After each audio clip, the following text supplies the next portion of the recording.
Pago Volley Team è una società nata nel 1979, di cui sono stato uno dei primi giocatori, anche se non sembra, però eravamo un gruppo di amici che con tanta buona volontà abbiamo fatto la squadretta di pallavolo.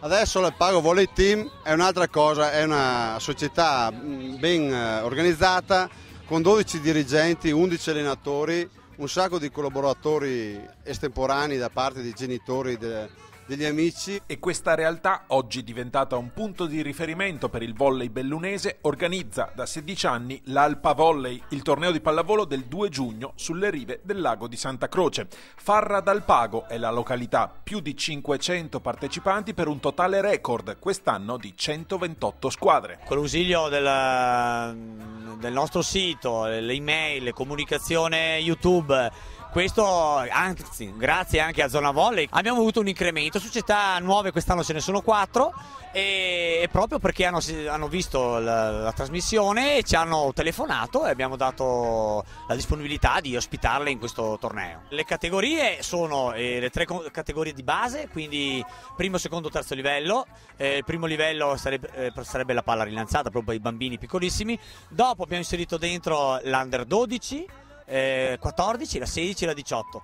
Questo ovviamente 16 e 18 sono ragazze ormai evolute, però questa è una giornata di divertimento, quindi di partecipazione, e questa è la cosa fondamentale del torneo. Il torneo dell'Alpago coinvolge società che provengono da più province. La più numerosa, la Spes Belluno, presente con 70 atleti. Quella che arriva da più lontano, la Polisportiva di Pove del Grappa, con solo andata 100 km e forse qualcuno in più. Sì, diciamo che abbiamo sbagliato anche strada e quindi oltre al chilometraggio normale abbiamo fatto un ulteriore giro per i monti, però dopo 2 ore di viaggio siamo arrivati. Siamo qui perché è una bellissima festa, i bambini si divertono, sono sempre tanto numerosi, sempre tanto contenti di venire e per fortuna abbiamo sempre trovato anche il tempo che anche oggi speriamo che tenga. E poi c'è Cuore d'Arena che al torneo dell'Alpago anima tutti con il trucca bimbi ed i balli di gruppo. In palio un trofeo che chi vince deve difendere l'anno successivo. Siamo tornati perché l'esperienza dell'anno scorso è stata corroborante, nel senso che le ragazze si sono divertite e anche i genitori si divertono, quindi noi veniamo anche per quello, ma soprattutto perché avevamo anche vinto il trofeo del Cuore d'Arena, quindi eravamo qua per il ballo. Dopo quest'anno abbiamo avuto una serie di ragazzi che si sono acciaccate, purtroppo non so come andrà quest'anno, però speriamo bene. Cuore d'Arena è la 3ª edizione, è animazione, volley, tifo sano, pulito e spontaneo, e vi presentiamo Alessandro Cruzzolin, la nostra testimonial 2012. Ciao a tutti, sono Alessandra, per me è un onore essere il testimone di questo gruppo, un gruppo che raccoglie i valori dello sport sano, pulito e di tutte le persone che ne vogliono far parte. Questo è il bello di questo gruppo.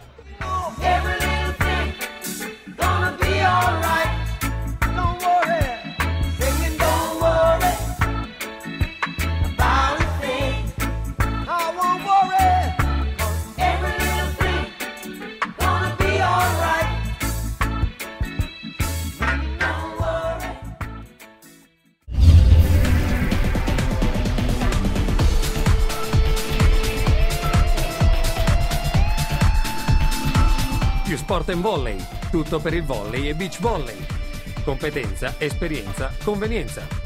Per atleti e società sportive, Più Sport and Volley lo trovi a Padova, in via Tiziano Aspetti, a Vicenza in via Nicolò Vicentino e a Verona in via Giulio Camuzzoni.